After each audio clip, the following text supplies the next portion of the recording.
வணக்கம். நான் doctor Belinda Annette, consultant pulmonologist, Kauvery hospital, Tirunelveli. August 1 world lung cancer day, உலக நுரையீரல் புற்றுநோய் தினம். இந்த வருஷம் தீம் என்னன்னு பார்த்தோன்னா, stronger together united for lung cancer awareness. நம்ம இன்னைக்கு பார்க்க போகிறது லங் கேன்சர் இயர்லி டிடெக்ஷன். சீக்கிரமாக நுரையீரல் கேன்சரை எப்படி கண்டறிவது, யார் யாருக்கெல்லாம் ஸ்க்ரீனிங் பண்ணணும் அப்படின்னு பார்த்தோன்னா, ஏஜ் 50 to 70 இயர்ஸ் உள்ளவங்க, 20 பேக் இயர்ஸ் உள்ளவங்க, அதாவது பேக் இயர்ஸ்னால் number of cigarette pack smoke per day multiplied by number of years smoked. இப்போ ஸ்மோக்கிங் விட்டவங்க இல்லாட்டா கடந்த 15 வருஷத்துக்குள்ளே ஸ்மோக்கிங் விட்டுருக்கிறவங்க, இவங்க எல்லாருமே கண்டிப்பாக லங் கேன்சர் ஸ்க்ரீனிங் பண்ணணும். எது பெஸ்ட்டான டெஸ்ட் அப்படின்னு பார்த்தோன்னா, first low dose CT scan. இது வருஷத்தில் ஒரு முறையாவது நீங்கள் அந்த சிடி ஸ்கேன் எடுக்கணும்.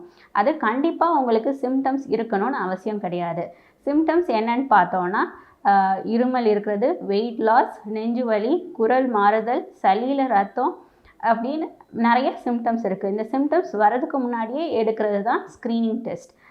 அது போக நம்ம ஸ்பியூட்டம் டெஸ்ட்டில் சைட்டாலஜி பார்க்கலாம். அது போக தேவைப்பட்டுச்சுன்னா சிடியில் எதுவும் ஃபைண்டிங்ஸ் இருந்துச்சுன்னா பிரஷ் சைட்டாலஜி, பயாப்சி போன்ற டெஸ்ட்டு எடுக்க நேரிடும். தேங்க்யூ.